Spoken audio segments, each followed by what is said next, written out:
Bonjour à toutes et à tous. Bienvenue sur KTV, Kwezi FM, le 106.9 pour un temps de parole en direct, à la radio, à la télévision, sur le live Facebook, mais également sur l'infokwezi.fr. Il s'appelle Javaudin, le docteur Javaudin. Il est connu sur ce plateau et notamment à Mayotte. Il est au contact, de par sa fonction, de personnes susceptibles d'avoir été infectées par le coronavirus. Il est sur notre plateau. On lui a demandé de venir avec un masque de par sa fonction. Donc il y a un risque évidemment pour nous. Il est avec nous, il a accepté de mettre le masque sur ce plateau. Docteur Javaudin, bonjour. Bonjour. Merci d'être avec nous. Et puis d'abord, merci d'avoir accepté de garder le masque. Je sais que vous n'étiez pas forcément favorable à le mettre. Pourquoi vous ne vouliez pas forcément le mettre, ce masque ? Parce que c'est plus direct que les gens vous voient parler. Ouais. J'aime bien regarder les lèvres des gens. Ouais. Bon, là, c'est aussi pour nous protéger, vous comprenez notre demande. Première question un petit peu compliquée. Si aujourd'hui on avait tous les masques nécessaires à Mayotte, est-ce que vous pensez que tout le monde devrait mettre un masque ? Si on avait tous les masques nécessaires à Mayotte, oui, je pense qu'il faudrait que tout le monde porte un masque. Ne serait-ce que pour protéger les autres. Ça veut dire quoi ? Ça veut dire qu'on nous aurait menti au début ? On nous a dit quand même clairement que le masque n'était pas nécessaire pour tout le monde. Seul le personnel soignant et les personnes qui sont contaminées. Pour le reste, c'était inutile. Et quand on le disait, on nous prenait pour des saucissons. Oui, tout à fait. Je me rappelle bien du début de cette crise, mais le fait qu'il n'y avait pas de masque a dirigé la politique du ministère de la Santé vis-à-vis du port du masque. Ouais. Je crois que personne n'est dupe maintenant. Ouais, le préfet l'a dit sur ce Le plateau. préfet l'a dit et Ouais. j'ai bien aimé effectivement sa franchise. Ouais. Comment vous est votre quotidien ? Parce que vous avez une famille aussi, vous êtes un homme, vous avez des amis autour de vous, et votre métier c'est d'être au contact des gens qui ont le coronavirus. Comment ça se passe psychologiquement quand on est médecin ? Parce qu'on parle souvent du choc psychologique des patients, des gens qui sont en confinement, mais pour les médecins ça se passe comment ?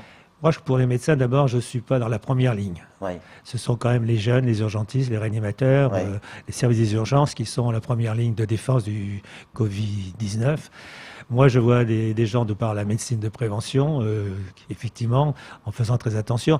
Mais de toute façon, effectivement, c'est difficile à vivre. Les gens, ils ont ce stress, parce que c'en est un. Le virus, après tout, on ne sait toujours pas comment il est. Tous les jours, on en découvre quelque chose. Vous avez à la fois les malades devant vous, vous avez aussi le stress du travail de la journée, vous avez aussi le stress du retour. Vous savez bien que c'est pas facile d'être un soignant dans un métier à risque et de retourner chez soi, voir ses enfants. Vous sentez quand même un peu une certaine responsabilité vis-à-vis aussi de votre famille. Donc vous avez tout ça dans la tête. Pour l'instant, nous ne sommes pas dans une crise totale, faut le dire quand même. Peut-être les mesures qui ont été prises plus préventivement qu'en métropole portent leurs fruits. On n'est pas débordé à l'hôpital. Je pense que ce sera difficile pour les soignants si on passe par les phases qu'on a vues en métropole. Alors là, on nous annonce quand même une possible, c'était la conférence de presse de Dominique Voynet hier, un possible stade 3. Ça veut dire quoi à l'échelle de Mayotte, un stade 3 ? Un stade 3, ça veut dire que le virus circule partout et qu'on va avoir effectivement une montée de gens qui vont se présenter pour des syndromes respiratoires aux urgences. C'est là qu'on risque d'être débordé. On n'a que 12 lits, c'est ça, hein ? En réanimation, on a une trentaine de lits. D'accord, qui ont été organisés, mis en place. C'était un peu l'objet de ces 15 jours d'avance sur la métropole. Ouais. Mais après, effectivement, il n'y en a plus. Et on n'a pas de TGV, on n'a pas d'hélicoptère qui vont nous emmener jusqu'à La Réunion. Les avions sanitaires pour faire la métropole, je ne sais pas si ce sera possible.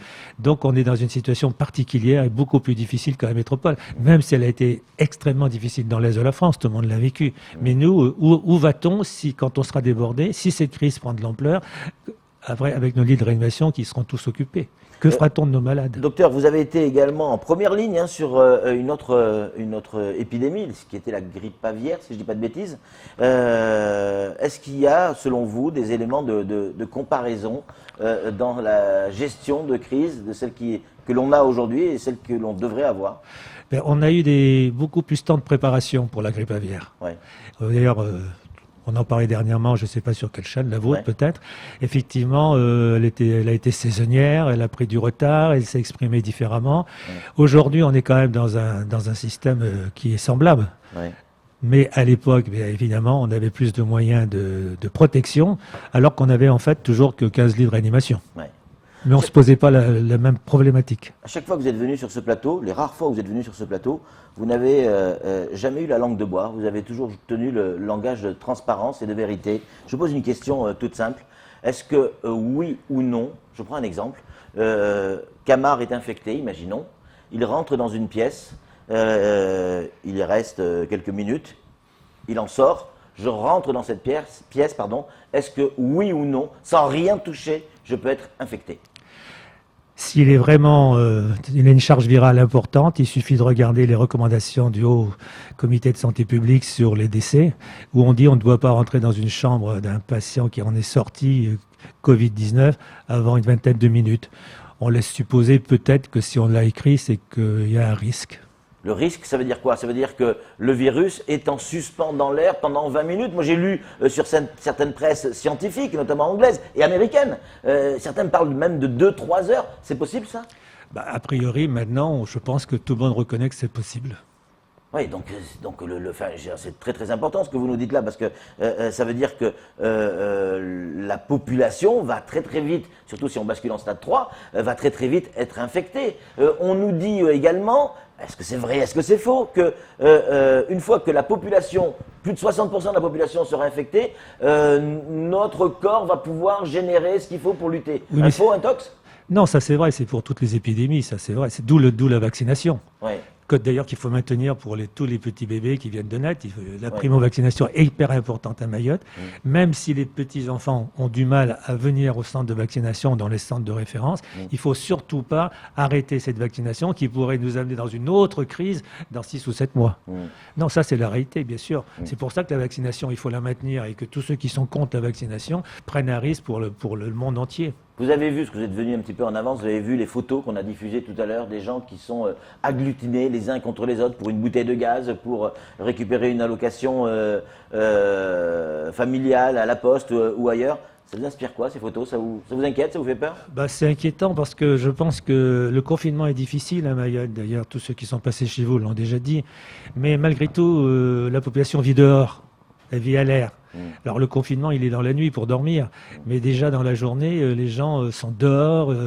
Le préfet avait demandé, vous pouvez aller dehors, mais restez loin les uns des autres, commencez pas à papoter. Et donc ça pouvait marcher, ce confinement, même s'il n'est pas parfait. Mais effectivement, hier, quand on voit ça, que des boutiques ont ouvert aussi, on ne sait pas pourquoi et comment. Oui, c'est inquiétant, on a peut-être perdu un peu de ce qu'on avait gagné. Mais c'est pas sûr, je l'espère, il ne faut pas être fataliste. Hein. Est-ce que ça veut dire que tout ce qu'on a fait, c'est pour rien ou ça va servir? Tout ce qu'on a fait, c'est pas pour rien, parce qu'on voit bien qu'on n'est pas tout à fait débordé dans nos urgences. Ouais. Donc ce qu'on a fait a servi. Est-ce que ça va être gâché? Est-ce que ça va être gâché? J'espère que non, mais il faut arrêter ce genre de système. Il faut quand même que les gens respectent les distanciations. Ça, Mais les gens, et vous le voyez dans la presse aujourd'hui, en ont assez de ce confinement. Le cafouillage en communication au départ avec la réalité aujourd'hui, les gens ne savent plus à quel sein se vouer, qui dit la vérité, quelles sont les solutions et les conséquences. On a des avocats, des collectifs, des intersyndicales qui sont prêts à déposer plainte au tribunal administratif. Qu'est-ce que vous en pensez de ça? On arrête ces histoires de plainte contre l'ARS, contre le préfet. Si on est dans cette situation sanitaire à Mayotte, c'est grâce à qui? Grâce à l'ARS Réunion, grâce au passé, grâce à Madame de Saint-Glim, tous nos directeurs régionaux qui ont fait que Mayotte n'a pas pu se développer, qu'ils ont détourné l'argent de Mayotte sur la Réunion pour développer Saint-Benoît, Saint-Paul, etc. C'est eux les vrais responsables. Ceux qui sont aujourd'hui, ils sont comme vous et moi, on est dans le même bateau. L'ARS, elle fait ce qu'elle peut, le préfet, il fait ce qu'il peut. Nous, les syndicats, si on bouge, c'est pour les soutenir. Parce que c'est vrai que Mayotte, c'est petit et que là-bas, tout le monde est à la sauce. Vous avez vu les images de la Poste. Eh bien, pour les masques, pour les solutions hydroalcooliques, pour les respirateurs, au ministère de la Santé, c'est la même queue. Mais nous, Mayotte, on est tout petit. Et c'est là que moi, j'ai regardé hier votre matinale. On est tout petit. On ne peut pas faire quelque chose d'exceptionnel pour nous. On n'a pas assez de lits de réanimation. On n'aura pas des moyens d'évacuation. On est 400 000. Enfin, 250 000, c'est Ouais, selon officiellement. l'INSEE. Donc, eh bien, on ne peut pas faire une opération spécifique directement venant de métropole, les masses, les tests pour protéger cette population. Et pourquoi? On est si peu nombreux. Mais pourquoi? Pourquoi est-ce qu'on ne ferait pas venir un avion avec 300 000 masques ou 3 millions de masques, 300 000 tests, et puis on teste tout le monde et on sait qui l'a, qui l'a pas? Bah, il faut nous apporter quelque chose de plus, puisqu'on n'aura pas nos TGV plein de 10, Ouais. 10 patients, 30 patients qui vont ailleurs. D'accord? Donc, effectivement, on est atypique. Ouais. D'accord? Mais moi, j'ai appris hier, d'une grande surprise, il paraît que l'ARS Réunion, c'est la responsable régionale sécurité civile de l'océan Indien. Et tout transite par la Réunion. On ne peut pas avoir, nos politiques ne peuvent pas se bouger pour dire on fait des relations directement Roissy-Daoudzi et on fait quelque chose pour Mayotte. On est si peu nombreux, ça vaut le coup d'essayer. Mais est-ce qu'on sera entendu? Parce que c'est quand, Eh bien, on est entendu c'est quand même si- le préfet et c'est Jean-François Colombet et Dominique Voynet qui ont les rênes et de la santé et de la décision Bon, publique. on a déjà une chance, malgré tout, que ce soit Dominique Voynet. Bon, Oui. non, je suis désolé. Oui. Et qu'on soit une ARS que personne ne voulait, et ni notre ancien directeur de Quimperlé. On s'est battu pour l'avoir, notre ARS Oui. Mayotte. On a refusé CHT. Aujourd'hui, on a quand même un ancien ministre qui est à la direction de l'ARS. Il faut les aider, bien sûr. Il faut que les politiques se bougent. Il faut que le Conseil général se bouge. Ouais, mais ils nous ont menti au début. Mais c'est pas parce que l'État nous a menti au Mais- début, pour des raisons qui lui paraissaient de pas faire peur, comme toujours, il faut pas affoler, mais il faut mieux dire la vérité, et puis dire voilà, on l'air pas ça, mais attention, c'est grave, donc protégez-vous, c'est vraiment majeur. Bon, c'est fait, on va pas reparler du passé, Ouais. mais aujourd'hui, il faut Oui, que mais tout c'est le les monde... conséquences d'aujourd'hui. Ben, C'est-à-dire que les maintenant, gens ont du mal à croire ce que dit l'État. Eh ben, l'État, c'est quand même bon, malgré tout. Non, le préfet ment pas. Je suis désolé. Ça, il a eu un discours de transparence sur ce Bravo, plateau. hein, Ouais. bravo. Ouais. Donc aujourd'hui, il faut aider ceux qui sont en charge de notre sécurité Ouais. sanitaire à être entendus à Paris et qu'on ait un plan anti-Covid-19 différent et atypique peut-être d'ailleurs parce qu'on est à 10 000 bornes et qu'on ne peut pas avoir d'évacuation de nos malades de réanimation si, et on espère que non, si ça s'aggrave. Docteur, des questions qui arrivent. Selon vous, avec votre regard médical et la transparence que l'on vous connaît, est-ce que oui ou non, il fallait mettre ces 80 personnes au RSMA en confinement? Mais oui, il faut aller les confiner. Bon, on ne va pas en faire une affaire d'État. Ouais. Les confinés, mais pourquoi pas chez eux? Moi, vous savez, j'ai une position très, très désagréable. Oui, allez-y, allez-y. Il y a des gens Vous qui avez le sont droit, partis en Monsieur Poisy. vacances. C'était déjà bien lancé l'histoire du Covid-19. Mais il ne fallait pas perdre le billet. Et maintenant, on nous dit qu'il faut les rapatrier, il faut les rapatrier. Chacun a ses responsabilités. Ouais, mais aujourd'hui, c'est nous qui payons les conséquences. Ben non, là, ils ont été mis, voilà, ça leur plaît pas. Oui, enfin, ben, le premier cas, il arrive de l'Oise, il arrive. Ben oui, mais c'est le numéro 0, c'est le cas 0. ah oui, oui, oui. Ben, là, et c'est tout part de là. Et il s'agit bien de quelqu'un qui revient de vacances, alors que tout le monde disait, pardon docteur, mais tout le monde disait, il ne faut pas que les gens qui sont en métropole rentrent à Mayotte. Ah oui, mais bon, ça, c'est une erreur qui a été Encore faite. une erreur. Le préfet, quand il a fermé l'aéroport, il s'en est entendu pas mal. Ouais. S'il avait fait 15 jours avant, je pense que là, ça aurait été encore pire. C'est pas facile de gérer les temps de crise. Hein. Ouais, c'est clair. Camar, une question. Docteur, j'aimerais qu'on revienne parce que ça, c'est surtout parmi les gens qui réagissent dans notre live Facebook, on revient souvent sur ça. Parlons un peu de cette chloroquine, docteur. On nous dit aujourd'hui, peut-être ça peut marcher, ça ne peut pas marcher. Ça a divisé en tout cas le monde médical en métropole, ça a divisé nos politiques. Qu'est-ce qu'il en est à Mayotte? On sait qu'on l'a pris, on a pris pas mal de Nivaquine depuis des années ici. Mais est-ce que vraiment... Y compris aux Comores, hein. Voilà, exactement. Est-ce que il y a quand même un peu d'espoir là-dedans, où on nous dit pas la vérité, vraiment sur cette chloroquine? Moi, je suis pas un scientifique, je suis pas un virologue. J'ai vu tout ça depuis 3 semaines, un mois, où les gens se battent et ça fait pas de bien non plus à la population d'entendre blanc, rouge, vert et bleu. Ce que je sais, quand je suis arrivé à Mayotte, on mettait toutes les femmes enceintes sous Nivaquine 100 mg par jour parce que le palus était dangereux quand elle était enceinte. Donc, la chloroquine, on la connaît. Ouais. Moi, j'ai écouté encore Raoul, il disait, il y en a marre de ces études en double aveugle, vous allez prendre le risque aujourd'hui, alors qu'on sait que ça marche, que c'est un produit qu'on connaît, et vous voulez que je prenne le risque d'en mettre 50 qui ne l'auront pas et 50 qui l'ont? Mais on est où là? On est où là? Et ça fait partie aussi des mesures peut-être spécifiques pour Mayotte, puisqu'on n'est pas nombreux, eh bien qu'on nous l'emmène la chloroquine. Ben oui. Et à la limite, eh ben, qu'on fasse comme tout le monde. Si quelqu'un ne la veut pas, il signera une décharge aux praticiens. Mais aujourd'hui, on ne va pas la refuser alors qu'on sait que ça marche. Et qu'est-ce qu'il y a quelques problèmes secondaires. On voit bien qu'ils ne sont pas massifs. On voit aujourd'hui quand même que ceux qui l'ont, et pas que chez Raoul, ailleurs aussi, ça marche. Et on va pas nous la donner. On va pas la commander. Énormément la chloroquine aujourd'hui déclare qu'il y a 0 cas. Est-ce que ça peut s'expliquer? D'abord, c'est de la nivaquine qu'ils prennent. Ouais. Et puis bon, faudrait vérifier effectivement quand même bien que le virus ne soit pas quand même comme... Tant mieux s'il ne l'est pas. Ouais. Bravo. Hein. Non, mais bon, il faut quand même vérifier. Au début, il n'y en avait pas trop, madame. Maintenant, il y en a, ça fuse. C'est pas simple. On sait que notre député Mansour Kamardine a insisté pour qu'on lui donne de la chloroquine, parce que pour lui, voilà, il y croit aussi, en tout cas, aux explications de docteur professeur Raoult. Aujourd'hui, bon, il est rentré à la maison, il est confiné, il se dit, ça va, c'est pas non plus dramatique. Est-ce que là aussi, on peut voir un petit signe d'espoir? Je ne sais pas ce qui s'est passé avec une députée qui est impliquée pas mal, effectivement, dans cette problématique du Covid à Mayotte, en tous les cas pour faire entendre la voix de Mayotte. Il faut attendre quand même. Vous savez qu'au 7e, 8e jour, il peut y avoir des complications. Espérons que tout va bien se passer. Il a demandé, eh bien, il signe une décharge, Bien sûr. il prend le traitement. Personne ne sera responsable, mais qu'on puisse l'offrir. Parce que le stock de chloroquine de l'hôpital est très limité. Alors, ceux qui vont avoir le virus tôt auront pu bénéficier. Et puis, ceux qui vont arriver, si ça n'arrive pas vite et très vite sur Mayotte, comment on fera? Justement, comment on va faire?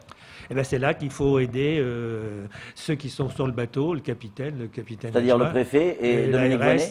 Oui, il faut les soutenir. Il faut faire entendre la voix de Mayotte à Paris. Ouais. Il faut qu'on l'entende mieux que la Réunion, mieux que la Guadeloupe, mieux que la Guyane. Ouais. Et on est petit. Donc on peut faire des choses pour nous qu'on ne peut pas faire dans l'Île-de-France. Ils sont 12 millions, c'est pas possible. Mais nous, ça vaut le coup d'essayer.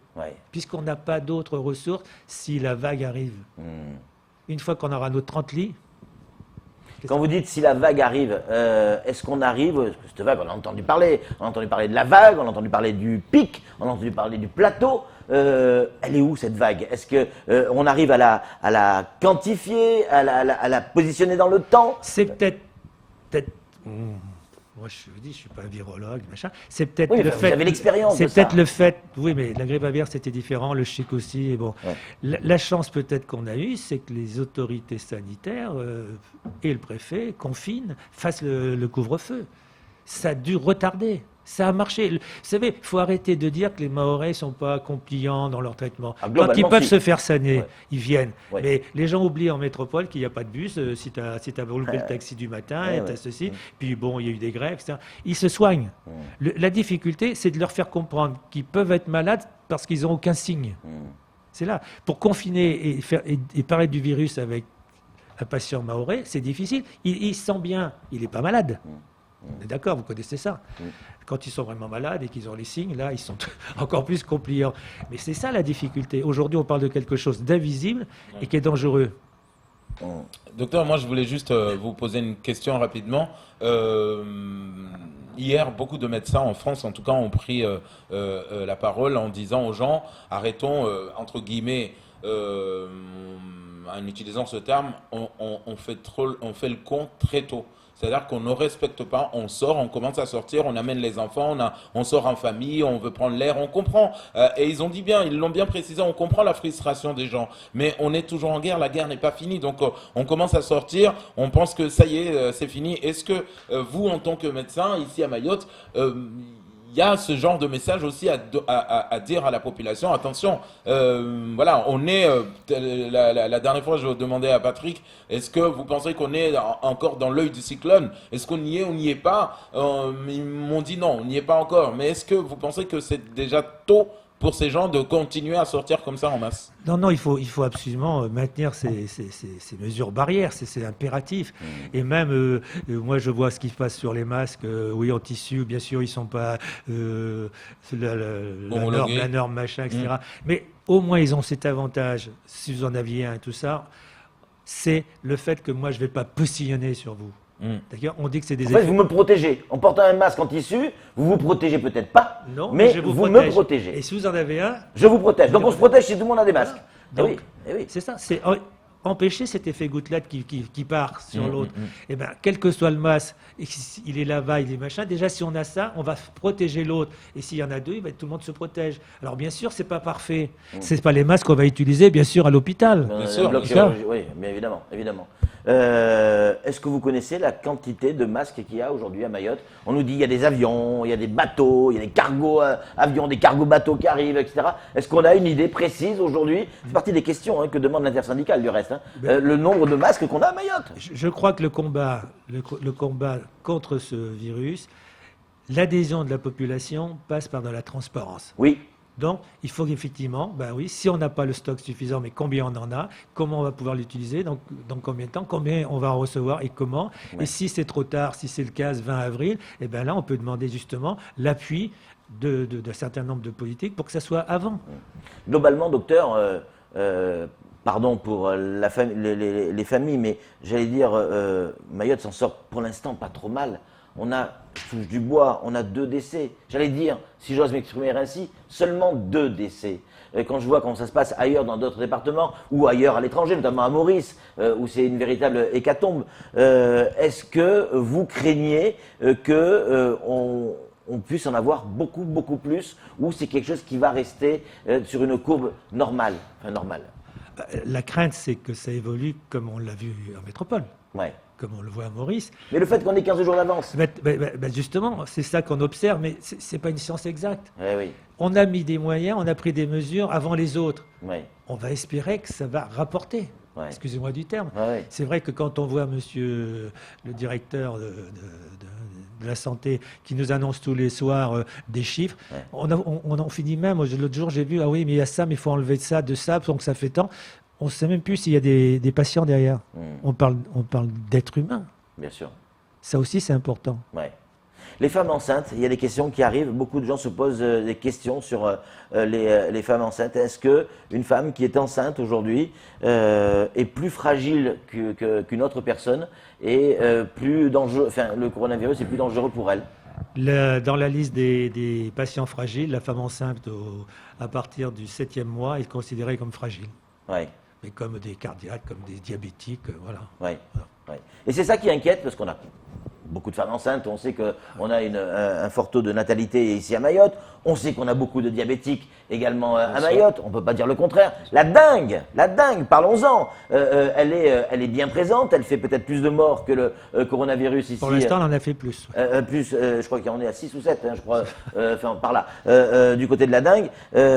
Quelqu'un qui est infecté, qui a la dingue, il est donc fragilisé. Est-ce que j'ai la dingue, je suis fragilisé, est-ce que je suis susceptible d'attraper plus facilement le coronavirus? Est-ce que le coronavirus peut être plus dangereux pour moi? On parle dès que vous êtes un peu fragilisé, vous avez plus de chances effectivement que vous attrapiez le virus et qu'il soit plus virulent chez vous. Ouais. D'accord. Mais il ne faut pas oublier, vous en avez parlé de nos malades chroniques, il faut continuer à les prendre en charge. Il va falloir à un moment donné réfléchir. Si la vague arrive et qu'elle va durer, c'est pas une vague et je m'en vais, je reviens. Elle va durer. C'est pas la houle. C'est pas la houle. C'est pas ce qu'on voit dans un tsunami, en fait. Ouais. Donc, il va falloir à un moment donné, hors de la zone virus, parce que l'hôpital, vous regardez là, le tableau, vous voyez, chaque département doit avoir un hôpital Covid. On n'en a qu'un hôpital, grâce aux Réunionnais. D'accord. On n'en a qu'un. Donc, qu'est-ce qu'on va faire? Des consultations chroniques. Si vraiment on commence à être débordé dans cet hôpital, il va falloir certainement créer un espace pour que les malades chroniques, diabétiques, hypertendus, asthmatiques et j'en passe, puissent continuer à être pris en charge. Merci 1000 fois, docteur Javaudin, d'être venu sur ce plateau, d'avoir répondu. On a encore plein de questions, mais il faudra peut-être revenir à une autre occasion. Vous le disiez tout à l'heure, pour regagner la confiance du citoyen, on a besoin de transparence et de discours de vérité. Vous êtes prêté à cet exercice et on vous en remercie. Merci également d'avoir accepté de porter ce masque à notre demande. Allez, c'est tout pour ce temps de parole. Tout de suite, la suite de nos programmes.